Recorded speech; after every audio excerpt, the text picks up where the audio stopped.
Hello Calc students, this is Miss Orloff. This video is going to review RRAM, LRAM, MRAM, and the trapezoidal rule. And I might do a little extension at the end. I want to take this using a tabular approach. If this comes up in an AP test, they're probably not going to give you a defined function. They will give you a table of values. So f of x is strictly increasing.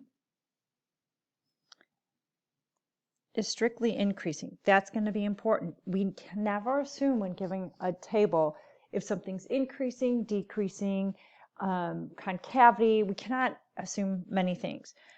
So we're told it's increasing and it's continuous. We also cannot assume continuity. And this is only occurring over this interval -2 to 8. And we're going to use the following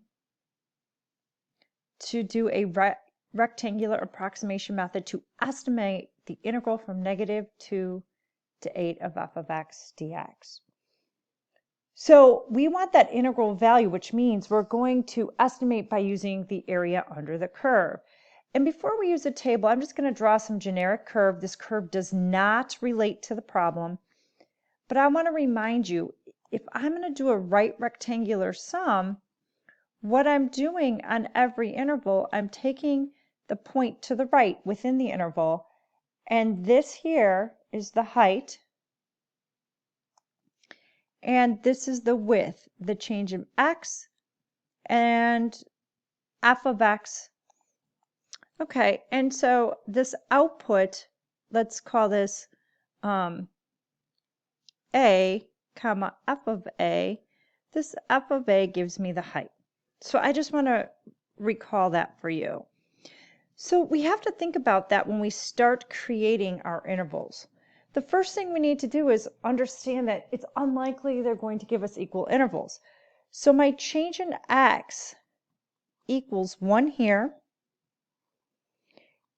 equals 3 here, 2 here, and 4 here.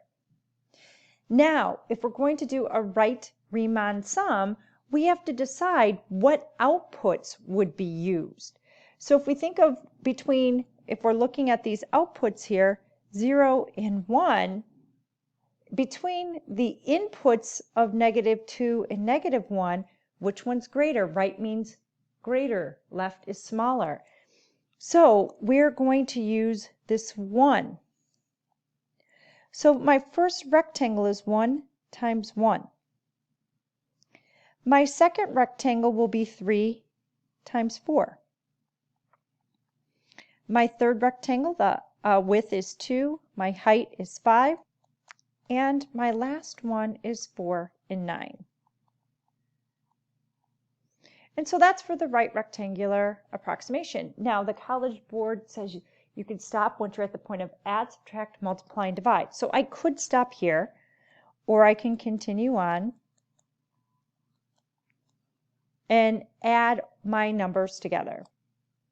So our claim is that this integral value is approximately 59 units, whatever that might be, dependent on the context of the problem. The other thing that comes up is to determine when we're using LRAM, RRAM, MRAM, or trapezoidal rule, do we have an under or over estimate? So a lot of times when we think about under over estimates, we need that for approximation methods, whether it's estimating an integral value or a value on a curve when we do linearization. So we know that determining under and over estimates is dependent either on increasing, decreasing intervals, or concavity. So every scenario we need to think about that. So I want you to pause the video and take the moment to think about, how do you know if this is an under or over estimate? So we were told the function strictly increasing. Now this function is not necessarily linear, but if I want to think about it in that sense, this is a strictly increasing function, and if I have a right Riemann sum, will my rectangles be above or below the function if the function is increasing? So we have an overestimate. So our estimate's an overestimate, and we can never just write something down that's a 50-50. We have to justify, because f of x is increasing. No, it's increasing, but the interval which we checked over the interval from 8. Now I want you to take a moment to think about how this would change if I would have asked for a left rectangular approximation. And things that would have changed is, instead of using my outputs of 1, 4, 5, and 9, I would have used 0, 1, 4, and 5.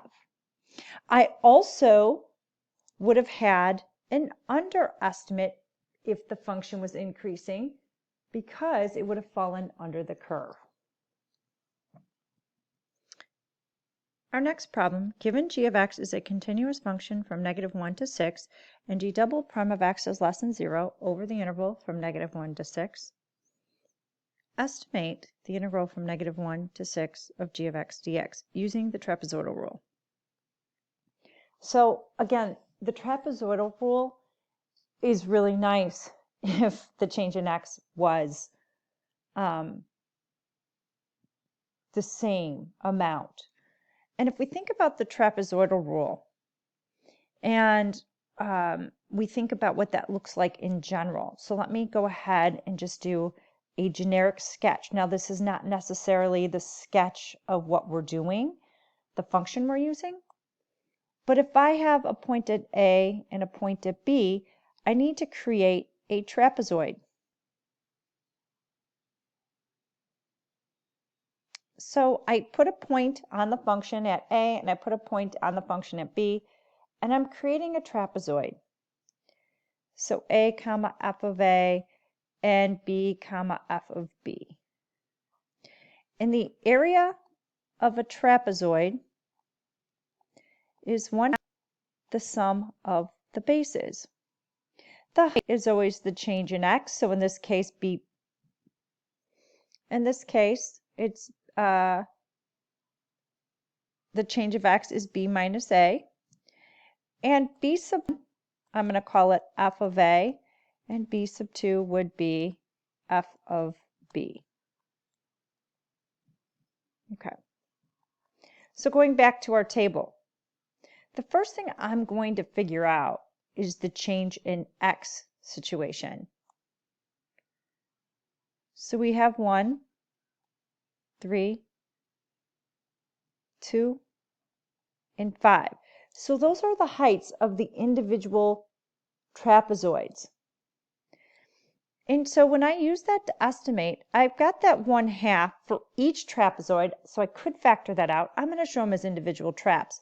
So for my first trapezoid,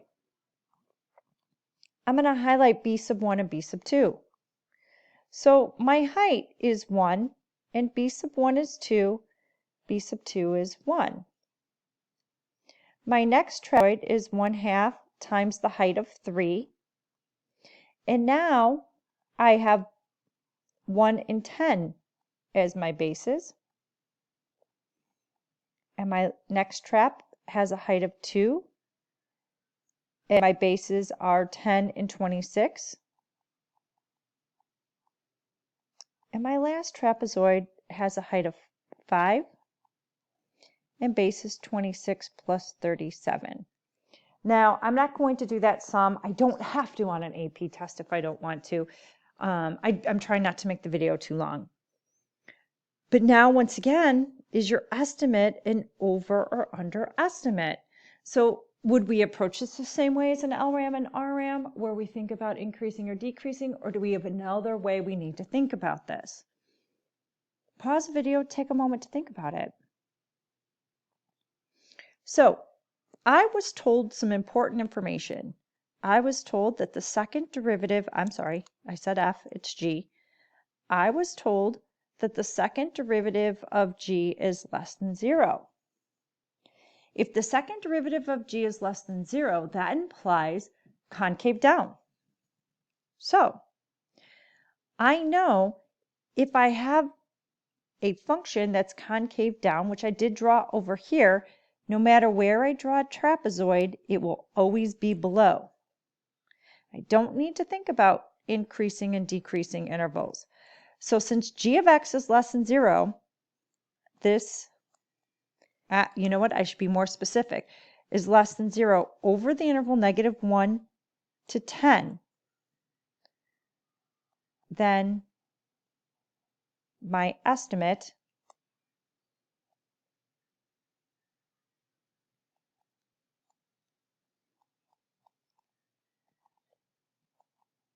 is an underestimate. Notice I avoided saying concave down. I don't need to say that. I know it's a second derivative. It's implied. However, if I do say concave down, I cannot include -1 in 10. That would have to be an open interval. We can never discuss concavity at a specific point. So the last thing I want to do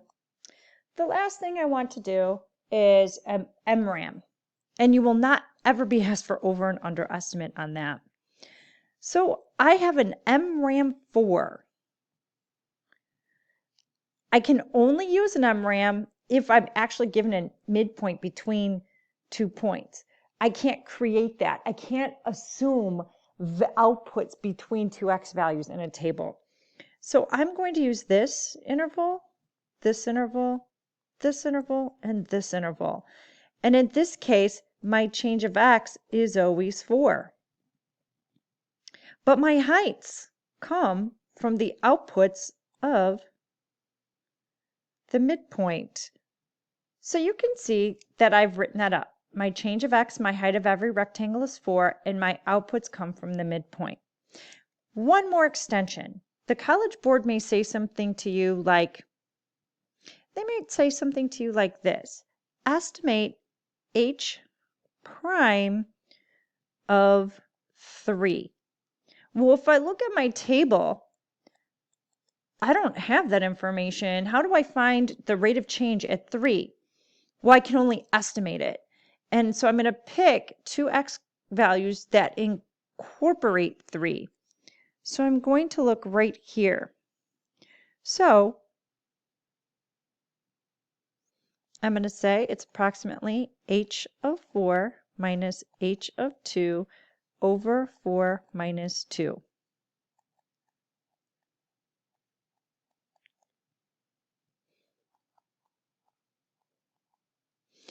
And it is only an estimate. I hope y'all have a great day.